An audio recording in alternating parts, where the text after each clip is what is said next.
Alis dyan ha. Naglilinis ako. Puro kakalat, puro ihi. Ang baho-baho ng bahay natin, kaya ihi mo. Ihi dito, ihi doon. Sinasamantalan mo wala akong pads, Smokey. Napapagod na akong kalilinis ha. Aalis dyan ha. Sinabi ko huwag kang aalis dyan, mag-stay ka lang dyan. Stay lang dyan ha. Pag sinabi ni mama okay na. Pero pag sinabi ko dyan ka lang. Hindi ka aalis dyan hanggang di ko sinasabi. Intindihan mo? Dyan ka lang. Marami akong ginagawa, Motki. Lagi ka nagpapasaway. Ngayon, nagigalit na ako. Marunong ka naman pagalitan. Puro ka kasi kulit-kulit lang yung alam. Dadating kasi papa, makalat ang bahay natin dahil sa kakalat mo. Oh, sinabi ko malis ka dyan? Ha, Motki? Kaya ako sinabi mo malis ka dyan, ha? Hindi ka aalis dyan hanggang di ko sinasabi.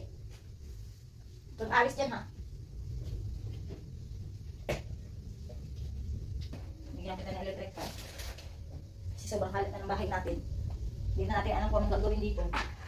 Puro ihi mo na lang. Ihi, ihi. Wala kang ginawa, kundi umihi, tumae.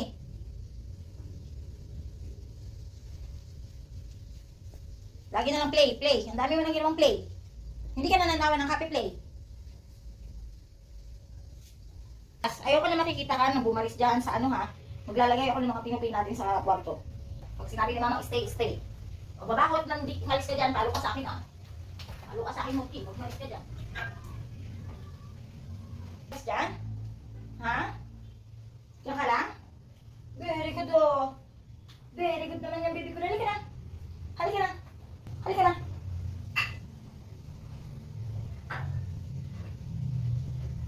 Halika na naman. Halika na.